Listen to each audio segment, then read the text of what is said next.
I know a lot of you might be thinking, you don't really need to go over such an easy install, but I do want to show you why I'm doing the install as well. So today we're looking at a 2012 Yamaha FZ1, and I'm going to do some Shogun frame sliders.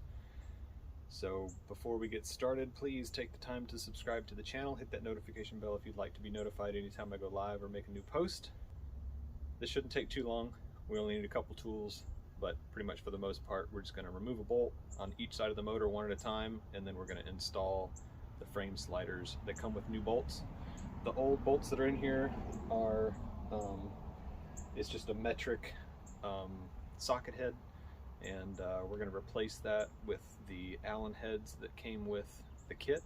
So the socket that we're using is a 12 millimeter, and the Allen head that we're using is a 8 millimeter. So if you need those numbers and the part number, the description, all that kind of stuff, it'll all get edited into the video, and you can also find that in the description. If you miss it in the video, you can just find that information in the description itself underneath the video. So I'm going to grab my socket, and we're going to pull the bolt out and put the frame slider in, and just get a little before and after shot, see what it looks like. So here's the bolt that we're working with. This is the bolt that is the 12 millimeter. So I've got my 12 millimeter socket here. That's what we're going to take it off with. And I've got my socket wrench here. So something that you want to know when you're working on stuff like this is what the actual foot-pounds are. And well, it's the torque of the bolt. So the factory torque spec of this bolt is 33 foot-pounds. I think that's 4.5 Newton meters. But I'll post in the video, you'll see the picture of the spec for that, for this bolt particular. So this is what we're taking out, and these are the Shogun frame sliders. So 7506809 is the 06 to 2015 FZ1 Yamaha frame sliders. It says made in the USA.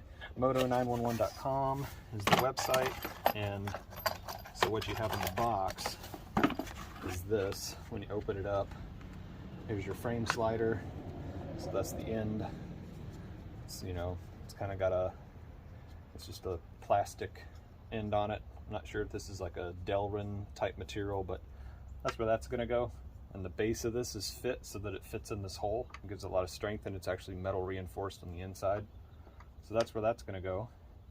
And the bolt for each one is also in here. So I'm going to take one of the bolts.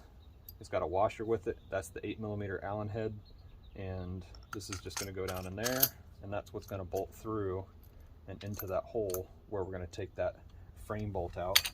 So I've got it up on the center stand, and I'm just going to take this bolt out.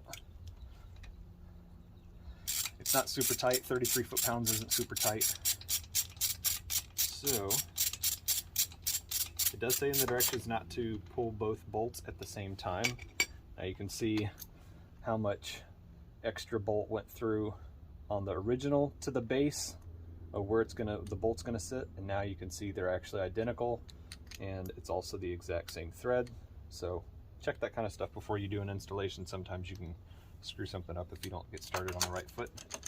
So we're just gonna get our wrench switched over. I'm not gonna completely tighten this down. I'm just gonna get this kind of a hand tight or snug.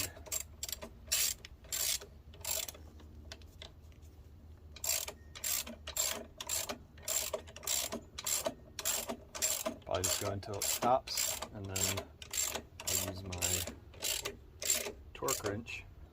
Already got the torque wrench set. So on the foot-pounds end, torque is already set to 30, and then I've gone up to 3. So that's where we know where we're at on the torque. I'm gonna need an extension to get down to that bolt. It's pretty deep in there, so use an extension. Doesn't matter, you can use an extension on a torque wrench as long as you kind of hold the center of the torque wrench straight. Once this thing clicks, we're gonna know we're done. So there we go. I'm just double checking it. So that's done now. So this frame slider is now on, and the reason that I'm putting this on,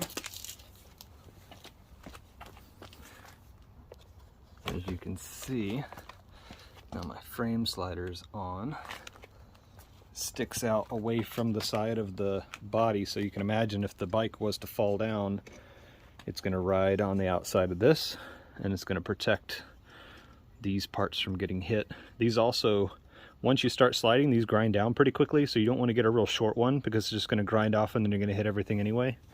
Now, I wish I had done this as soon as I bought the bike, because I actually had it right here, parked right in this spot, and it's a little bit lower going towards the house, and I had it parked and the kickstand must not have just been down just right, and it walked off the kickstand and the bike fell right here on the ground.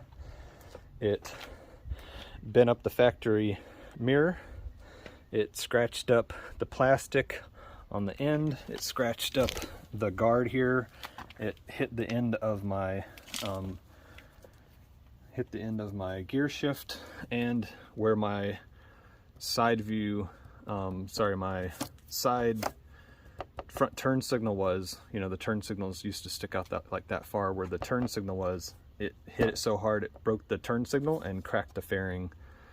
And the fairing's like, I don't know, $700 new from Yamaha. So I have found I can get this fairing, sometimes it comes up as cheap as like 250 bucks on eBay, but I've just decided not to buy it. This actually covers a little bit better.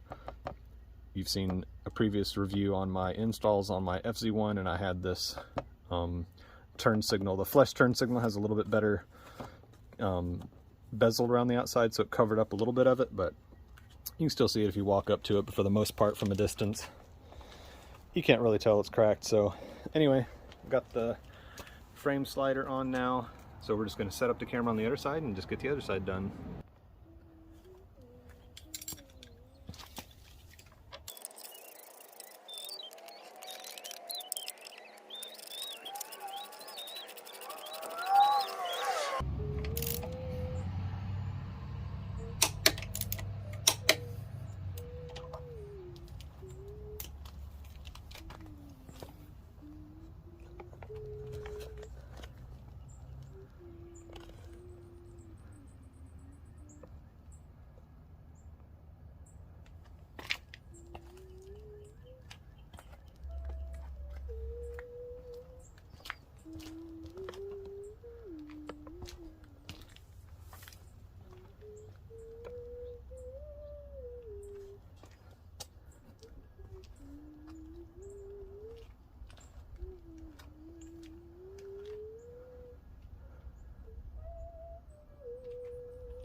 So this little job is finished. Sorry I didn't have installation videos on all the other parts that I've put on over time. The bar end mirrors, the MZS adjustable levers. I've got my 3D printed mirror block out covers.